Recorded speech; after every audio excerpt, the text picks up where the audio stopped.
Bonjour à toutes et à tous, bienvenue dans Cinécast. Salut Thibaut. Salut Guillaume.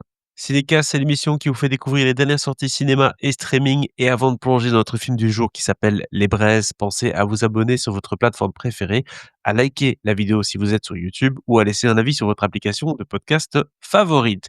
Les Braises, c'est un film qui sort le 5 novembre en Belgique et en France, réalisé par Thomas Kruithof avec Virginie Efira et Harry Wortalter entre autres. Alors de quoi ça parle ce film Les Braises? Ça parle de Karine et Jimmy qui forment un couple uni, toujours très amoureux après 20 ans de vie commune et 2 enfants. Elle, Karine, travaille dans une usine, lui est chauffeur routier et il s'acharne à faire grandir sa petite entreprise.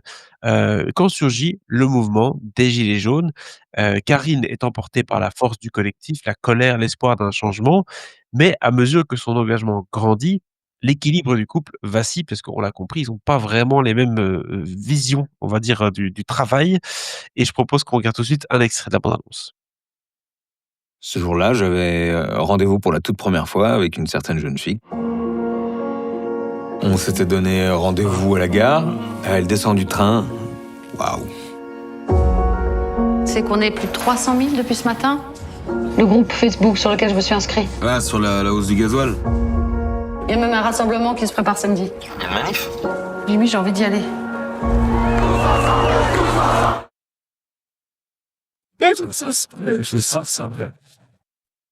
Voilà, donc on le voit dans cette bande annonce-là que, elle prend goût à cette, liesse, bon, j'ai envie de dire populaire et Populaire, oui, oui. ouvrière, oui. Et par contre, son mari est un peu plus en retrait par rapport à cela et ça va commencer à créer une fissure dans leur beau petit couple qui a l'air d'être magnifique. Alors Thibaut, tu as vu le film, déjà, bon, un film, qui traite des gilets jaunes ou en tout cas qui traite de cette problématique-là, c'est pas nouveau, hein, ça fait quand même quelques années que ça date, hein. C'est quoi 2018, un truc comme ça, les gilets jaunes ou 2017? Peut-être même avant, Oui, je je sais pense plus. non, non, je dirais plus ou moins 2018, 2019, quelque chose comme ça. Peut-être même 2020 encore, hein. C'était peut-être même, lié au début du covid, jusqu'au début du covid sans doute. Mais Je par sais plus contre, trop, mais oui, plus ou moins. ce qui est intéressant, hein, c'est pas spécialement le sujet des gilets jaunes, mais c'est la manière dont on traite ce sujet avec le couple et 2 visions opposées. Oui, bah, oui, c'est ça le côté un peu rafraîchissant du film, c'est-à-dire qu'on a cette mère de famille qui elle, bah, va, de par sa situation dans son usine et cetera, va clairement, embrasser les thèmes et la cause, des gilets jaunes assez vite. Et puis on a son mari, indépendant qui a cette, société de transport qui essaie de s'agrandir, mais c'est compliqué. Il a des petites complications qui l'empêchent de grandir aussi vite, qu'il l'aimerait. Et hem et donc, bah, lui, il est pas bizarrement, il est pas aussi enclin à adopter ces positions, enfin les mêmes positions que son épouse, alors que, bah, globalement, enfin oui, elle est à l'usine et lui, il est dans une société de transport. C'est quand même pas, des salaires, dingos non plus, donc ils roulent pas sur l'or, ils ont pas des grands moyens. Mais voilà, elle, c'est plutôt enfin, c'est clairement le moteur de la famille, enfin et surtout le moteur, hem, comment dire? C'est elle qui va aussi être le moteur de son groupe de gilets jaunes. Autant dire que son investissement est assez, élevé et que, bah, le fait qu'elle va être de moins en moins là et que lui va être de plus en plus présent pour les enfants, bah, oui, va amener à le couple à se fissurer un petit peu. Hem et en même temps, ils comprennent, enfin lui comprend quand même pourquoi, son épouse fait ça. Mais voilà, ce qui est intéressant, c'est de voir les conséquences de cette fracture quelque part, sur la vie de la famille, sur, les répercussions aussi parce que, suite aux interpellations, parce que, bah, les policiers enfin les gilets jaunes ont bloqué des ronds-points, des trucs comme ça et les policiers ont été les déloger de temps en temps, quoi. Et c'est clair que dès que tu étais gilet jaune, bah, peu importe la raison, mais la police, te collait enfin t'embarquait et te collait, quelque chose, enfin te mettait quelque chose sur le dos quoi, tu vois? Même si tu étais juste là et que tu as juste décidé de pas partir directement quand ils ont demandé de partir quoi, tu vois? Donc ça veut dire quand même se retrouver devant le juge et ce genre de choses, casier judiciaire, donc voilà, tout ça va avoir aussi évidemment des conséquences sur, leur vie, bah, à tous les 2, à elle, bien avant tout bien sûr, mais à tous les 2 et même à la famille de manière générale. Donc voilà, c'est plutôt ça le côté intéressant de l'histoire dans l'absolu. Le film a l'air de en tout cas, d'après la bande annonce et aussi par le choix de Virginie Efira qui est une actrice qui, pour moi, dénote un petit peu avec le mouvement gilets jaunes. J'ai un peu du mal à l'associer à ce mouvement-là, mais ça, c'est plutôt parce que je me fais une image de l'actrice. J'ai l'impression quand même qu'il aborde le sujet pas avec le dos de la cuillère quoi, hein. C'est assez poussé, c'est assez évident, j'ai envie de dire. C'est des grands schémas narratifs de Mmh. fiction qui viennent servir un peu le propos dans ce truc de gilets jaunes, mais c'est un peu on voit un peu les artifices et les ficelles, quoi. Bah, c'est un peu ça et et aussi, tu vois, enfin, on s'intéresse à cette vie de couple, à toutes ces conséquences, ces répercussions sur leur vie de famille et puis il y a cette espèce de climax qui est attendu avec le grand rassemblement des gilets jaunes à Paris, voir quelle est l'attitude de chacun par rapport à ce rassemblement, tu vois? Donc en fait, on voit tout enfin, c'est même pas une question de c'est prévisible ou pas prévisible et cetera, mais c'est plus que, bah, oui, en fait, on voit très bien ce que ça veut raconter, on voit très bien ce que ça fait, on voit très bien les sujets et cetera et en fait, quand je ressors, de ce film, bah, je me dis: «Bah, oui, voilà, c'est ce à quoi je m'attendais, ça raconte exactement ce que ça doit raconter quelque part». Donc il y a pas de surprise et au-delà de ce point de vue, qui est, pas inintéressant de s'intéresser à cette, enfin, aux dissensions de ce couple qui a des avis, divergents sur la question, bah, en fait, il y a pas, vraiment d'ambition, clairement pas d'ambition cinématographique.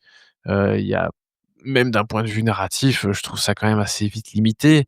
Donc voilà, c'est en vrai, quelque part, c'est une espèce de téléfilm de luxe où tu as des comédiens de très bon calibre, hein, parce que Virginie Fira et Harry Wortalter, bah, sont de grands comédiens. Harry Wortalter, bah, c'est pas compliqué de croire, qu'il joue un indépendant, dans une société de transport, enfin plutôt, milieu modeste, très bien. Virginie Fira, je comprends évidemment tes réticences, par rapport à ça, mais je trouve qu'elle est plutôt convaincante, parce qu'en général, elle se donne bien dans ses rôles donc peut-être qu'elle en fait un petit peu trop dans son phrasé, mais ça dépend plutôt de J'ai l'écriture, de la façon dont les dialogues sont écrits, ou parfois je peux me dire: «Ah oui, je suis pas totalement convaincu par la prestation», mais je suis pas sûr que je veux dire, que ça vienne de sa prestation en tant que telle dans l'absolu, tu vois? Ouais, je pense aussi que ça vient plutôt du récit en lui-même et des personnages qui sont taillés, de manière un peu trop caricaturale. Enfin, tu vois, de faire l'opposition entre les 2, et cetera et puis la manière dont les sujets aussi, voilà, dont elle parle des manifestations et tout, c'est quelque chose qui est peut-être un peu trop, évident, mais donc je crois pas que c'est elle, en effet, le problème. C'est juste une question d'association d'images au début. On se dit: «Ah tiens, elle dans un film des gilets jaunes, Oui, OK, oui, bien why sûr. not?» Bah, après, je pense que Virginie Fira est plutôt une bonne personne et que, c'est pour ça que je crois quand même globalement à sa Oui, oui. prestation, hein. Mais, voilà, c'est pas mauvais, je trouve pas que ce soit un mauvais film, mais vraiment c'est un peu téléfilm de luxe quelque part et encore de luxe, je suis gentil parce que c'est des grands comédiens, qui ont les rôles principaux, mais voilà, c'est vraiment un film, France 3 quoi. C'est pas le genre de film, en tout cas, c'est vrai, où on se dit: «Tiens, je vais payer 12 € pour aller voir ça au cinéma». Ah ouais. Et donc voilà, c'est sûr que c'est un film qui va être compliqué à distribuer, même si le sujet forcément est intéressant. Peut-être qu'il vient un peu trop tard par rapport au sujet, Ça, puisqu'il y c'est a possible d'autres aussi. parce qu'il y a d'autres sujets qui ont pris le relais entre-temps, qui sont Ah très ouais. importants aussi. Parce qu'on n'a pas eu de film sur les anti-vax, hein, mais Non, c'est vrai, c'est vrai. Mais tu vois, avec, par rapport à un film comme, Dossier 137 qui, je pense, sort, plus tard dans l'année, Mmh mh. bah, où là, on a vraiment une approche plus, thriller, où, le film s'intéresse à un tir de LBD sur des manifestants pendant une manifestation des gilets jaunes. Et là, tu as ce côté: «Ah tiens, qu'est-ce qui s'est passé? Comment ça se fait que la police a tiré? Quel est le coupable?» et cetera et cetera. Est-ce que la victime est pas coupable aussi? Donc là, il y a vraiment une approche un peu plus, film policier et cetera qui est intéressante. En même temps, c'est Dominique Moll qui nous avait fait La Nuit du 12, donc là, il y a quelque chose d'assez fort au niveau du point de vue et de ce que ça raconte. Ici, bah, c'est un peu mou du genou et je trouve que enfin, ça m'étonne que Thomas Kreutoff, nous sorte ça quelque part parce que ses films précédents, bon, La Mécanique de l'ombre, je suis pas convaincu à 100 mais il y a quand même un bon côté thriller qui fonctionnait bien. Les Promesses, pardon, pas Les Promesses de l'ombre. C'est J'adore la Les Promesses suite. de l'ombre de Oui. Cronenberg, mais non, Les Promesses qui était un bon, plutôt un bon thriller politique, plutôt à l'échelle politique locale, ça fonctionnait bien, c'était chouette et ici, je trouve que c'est un peu, ouais, c'est un peu plus lourd, c'est un peu plus, simple, un peu trop simple quelque part et oui, je ressens pas l'ambition, je ressens pas, la grandeur quelque part qui pourrait ressortir d'un film, sur Oui. ce sujet et surtout de la part de Thomas Kreutoff, quoi.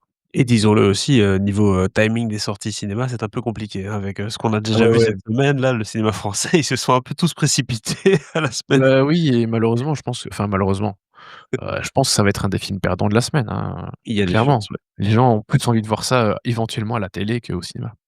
Sur Sooner, voilà. Ouais, N'hésitez pas à nous dire un petit peu dans les commentaires ce que vous pensez de ce du film, si vous l'avez vu et abonnez-vous au podcast sur la plateforme de votre choix pour ne pas manquer nos prochaines recommandations. J'ai ouais. oublié la note, Thibaut. Bah, Qu'est-ce c'est que tu 2 donnes étoiles de et c'est déjà très bien. 2 Mais étoiles, tout à mais fait ça aurait pu pour être 1 hein, en vrai, bref. les Pas braises. beaucoup. À très bientôt. Ciao, ciao. Ciao, ciao.